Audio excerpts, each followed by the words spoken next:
We'll guide you through how to use Netlify's drag and drop feature for deploying your site. If you find this helpful, consider subscribing and liking the video. First, go to the Netlify website and log into your account. Once you're logged in, you'll be taken to your dashboard. From here, you can see a big area at the top of the page labeled Deploy Your Site by dragging and dropping your site folder here. To use this feature, you need to have your site files ready in a folder on your computer. Make sure all your static files, like HTML, CSS, and JavaScript, are included. Now, open your File Explorer and locate the folder where you have stored your website files.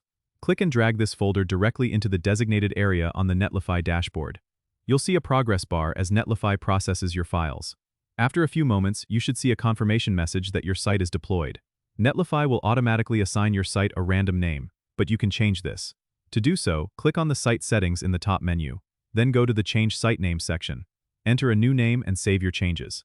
You can now visit your site by clicking on the link provided on the dashboard. Remember, any changes you make to your site files need to be re-uploaded using the same drag and drop method to update your live site. It's that simple. Don't forget to subscribe and comment if this helped you out.